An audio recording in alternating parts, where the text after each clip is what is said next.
السلام علیکم ورحمۃ اللہ وبرکاتہ۔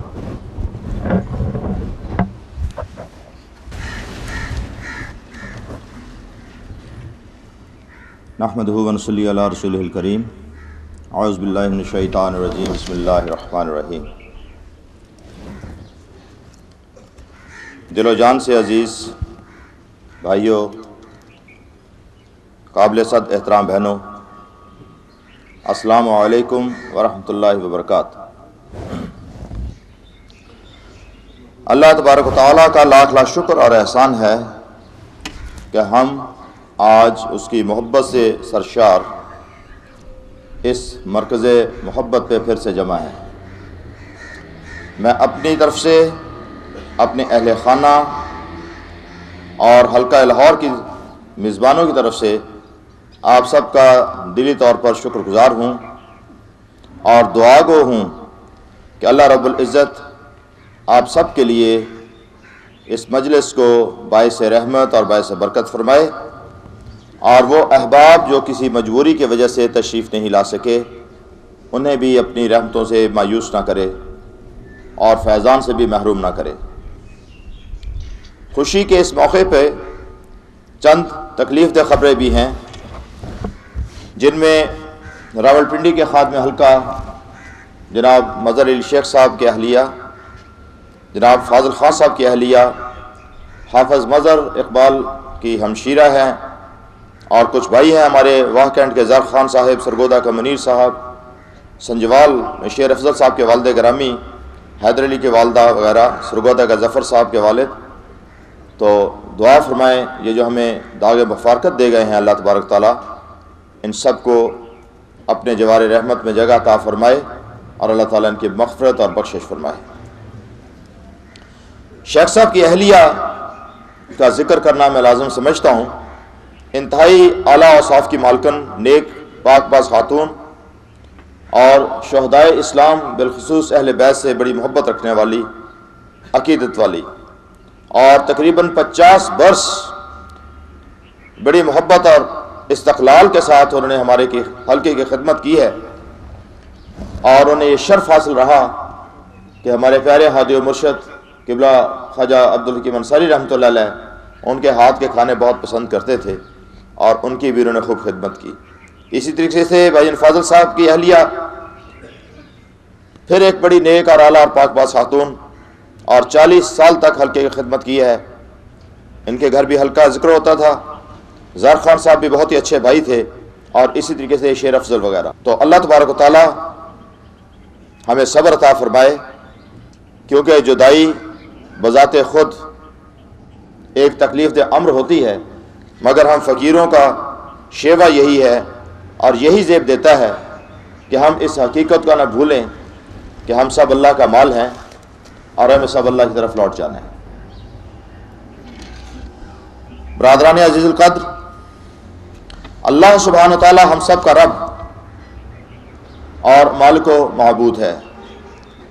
اسی نے حضرت آدم علیہ السلام کو اشیاء کے نام سے آگاہ فرمایا اور انہیں مسجود ملائکہ ہونے کا اعزاز بخشا، اور حضرت بی بی حوا علیہ السلام کے ساتھ جنت میں رکھا، حتیٰ کہ حاسد اور مردود شیطان نے ان کے نفس کو بہکا دیا اور انہیں فریب دے کر شجرہ ممنوعہ کے پاس لے گیا۔ یوں حضرت آدم علیہ السلام اپنے نفس پر ظلم کر بیٹھے تو اللہ کی رحمت پھر جوش میں آئی اور کمال مہربانی سے انہیں کلمات توبہ سکھائے، ربنا ظلمنا انفسنا، پھر انہیں ہدایت بخشی،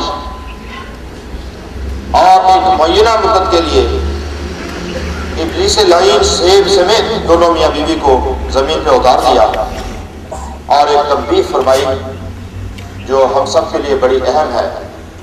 فرمایا کہ شیطان مردود آدم اور آدمیت کا، انسان اور انسانیت کا کھلا دشمن۔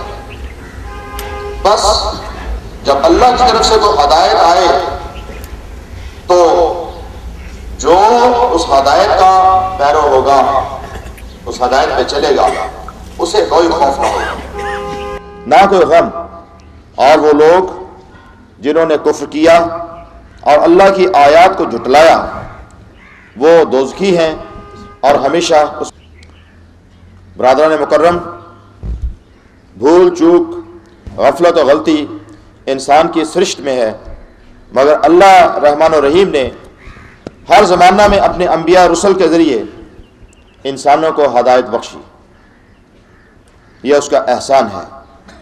حتیٰ کہ اللہ کی آیات سکھانے، نفوس کا تزکیہ کرنے، قانون الہی اور معرفت و حکمت کی تعلیم دینے، اور وہ علوم جو انسان نہیں جانتا، ما لم تکونوا تعلمون، علوم باطن سکھانے، معاملات زندگی سلجھانے، اللہ کی بندگی اور آداب بندگی بتانے اور زندہ رہنے کا ڈھنگ سکھانے کے لیے، مکارم اخلاق کی تکمیل کے لیے حضور پر نور فخر موجودات سید الانبیاء احمد المجتبی حضرت محمد مصطفیٰ صلی اللہ علیہ وسلم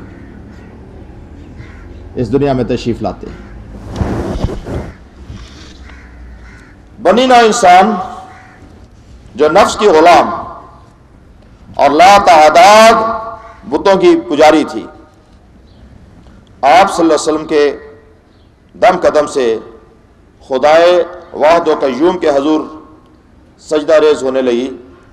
آپ صلی اللہ علیہ وسلم نے اس جادہ مستقیم کا پتہ دیا جس پر چل کر خاک کا یہ پتلا عالم مادی سے پرواز کر کے عالم مثال اور عالم امر سے ہوتا ہوا عرش عظیم تک جا سکتا ہے۔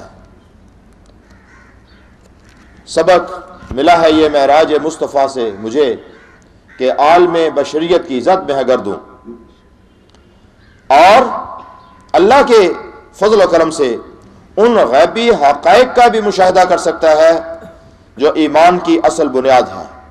اللہ کیا ہے، فرشتے کیا ہے، ان حقیقتوں کو انسان جان سکتا ہے۔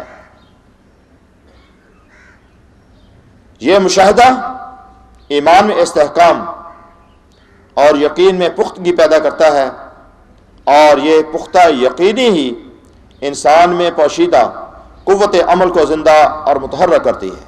جب آپ کو یقین ہوتا ہے کہ میرا ایسے کرنے سے فلاں کام ہو جائے گا تو پھر ہی آپ عمل کرتے ہیں، اور یوں اس پختہ یقینی اور عمل کی بدولت انسان اپنے مقام محمود کی طرف رواں دواں ہونے لگتا ہے۔ اللہ رب العزت نے قرآن حکیم اور اسوہ حسنہ پر عمل کو ہدایت کی کنجی قرار دیا، اور دین اسلام کو اپنا پسندیدہ ضابطۂ حیات قرار دے کر اس پہ راضی ہو گیا۔ الیوم اکملت لکم دینکم واتممت علیکم نعمتی۔ برادران مکرم، انبیاء رسول اپنے اپنے دور میں مخلوق خدا کے قلوب کو نور توحید سے روشن فرماتے آئے، مگر آپ پر صلی اللہ علیہ وسلم پر دین اسلام اور سلسلہ نبوت اور رسالت کی تکمیل ہو گئی، اور نور ایمان کو قیامت تک آنے والی انسانوں تک پہنچانے کی ذمہ داری امت رسول صلی اللہ علیہ وسلم کے کندھوں پر آن پڑی، جو در حقیقت اس امت وسطیٰ کے لیے بہت بڑا بلکہ سب سے بڑا اعزاز ہے۔ چنانچہ ارشاد ہوتا ہے، اور اسی طرح ہم نے تم کو امت وسط بنایا تاکہ تم لوگوں پر گواہ رہو، اور حضور نبی اکرم حضرت محمد مصطفیٰ صلی اللہ علیہ وسلم تم پر گواہ۔ یہی یہاں گواہی سے مراد ایمان کی گواہی ہے۔ جیسے ایک مرشد اپنے مرید کو بیعت کرتے وقت، اس کو رشد و ہدایت دیتے وقت اس پر گواہ ہوتا ہے، اور ایک مبلغ اپنے احکام دین کی ترسیل پر گواہ ہوتا ہے۔ سورہ آل عمران میں ارشاد ہے، جتنی امتیں پیدا ہوئیں تم ان سب سے بہتر ہو کہ نیک کام کرنے کو کہتے ہو اور برائی سے روکتے ہو، اور ایمان لاتے ہو اللہ پر، اور اگر ایمان لاتے اہل کتاب تو بہتر ہوتا ان کے لیے۔ بعض ان میں ایسے ایمان والے ہیں مگر اکثر نافرمان ہیں۔ اس آیت مبارکہ میں امر بالمعروف اور نہی عن المنکر کو خیر امت ہونے کی اصل توجیہ اور وجہ قرار دیا ہے، اور مزید ارشاد ہوتا ہے کہ دیکھو یہ خیر امت کے لیے آپ کو جو چن لیا گیا ہے یہ معمولی بات نہیں ہے، اور یہ کوئی ایسی بات نہیں ہے کہ جی چاہو تو کسی کو اللہ کا راستہ بتاؤ اور جی چاہو تو نہ بتاؤ۔ فرمایا جا رہا ہے وَلَا تَكُن مِّنكُمْ أُمَّةٌ يَدْعُونَ إِلَى الْخَيْرِ، تم میں سے ایک جماعت ایسی ہونی چاہیے، لازم ہے، جو لوگوں کو نیکی کی طرف بلائے، اچھائی کا حکم دے اور برے کاموں سے روکے۔ احباب گرامی، اللہ کی طرف بلانے اور ہدایت کی راہ دکھانے کا طریقہ اور سلیقہ وہ بھی انسان پہ چھوڑا نہیں، بلکہ سکھایا جا رہا ہے کہ لوگوں کو رب کریم کے راستے پر حکمت کے ساتھ، نیک نصیحت کے ساتھ، محبت کے ساتھ دعوت دو اور بہت ہی اچھے انداز میں ان کے ساتھ دلیل کرو۔ ادعو الی سبیل ربک بالحکمت والموعظۃ الحسنی، بہت پیار سے، خوش اسلوبی کے ساتھ۔ یہ حکمت کیا ہے جس کے ساتھ لوگوں کو بلانا ہے؟ یہ حکمت دانش مندی ہے، اور یہ حکمت حقائق کو جاننے کا علم ہے۔ اگر آپ خود حقیقت نہیں جانتے، آپ کا یقین مستحکم نہیں ہوگا، اور جب خود آپ کو اپنی بات کے اوپر اعتبار نہیں ہے، یقین نہیں ہے، تو آپ کسی اور کو وہ بات کیسے بیان کر سکتے ہیں؟ چنانچہ اگر کسی شخص کا اپنا ایمان اللہ اور اس کے فرشتوں پر مستحکم نہیں ہے تو وہ کس طریقے سے لوگوں کو کہے گا کہ اللہ ایک ہے؟ تو فرمایا حکمت یہ ہے غیبی لطائف اور حقائق کا علم، اور جو ان حقائق کی تصدیق کرتا ہے جن پر ایمان رکھنا مسلمان ہونے کے لیے پہلی شرط، اللہ اور اس کے فرشتے، اس کی کتابیں اور اس کے رسول وغیرہ۔ اس علم کو، یہ جو غیبی حقائق کی تصدیق کرتا ہے، کسی نے روحانیت کا نام دیا، کسی نے تصوف اور سلوک، اور کسی نے اسے حکمت و احسان کا نام دیا۔ یہ علم کسبی نہیں، وہ بھی ہے، تانا بخشت خدا بخشندہ، اور یہ کوئی معمولی شے نہیں بلکہ خیر کثیر ہے، اور یہ ہر شخص کے لیے نہیں بلکہ خاص الخاص لوگوں کے لیے ہوتا ہے۔ اور وہ خاص الخاص کون ہوتے ہیں؟ جو انتہائی مخلص ہوں، دانش مند ہوں، صاحب عمل ہوں، صاحب عقیدت ہوں، صاحب نسبت ہوں۔ صحابہ اکرام میں بھی آپ صلی اللہ علیہ وسلم نے خاص الخاص صحابہ کو یہ علم اپنی توجہ اور محبت سے سکھایا، اور بلا شبہ ان صحابہ کبار کے مقامات اور مراتب کا تو کوئی اندازہ بھی نہیں کر سکتا۔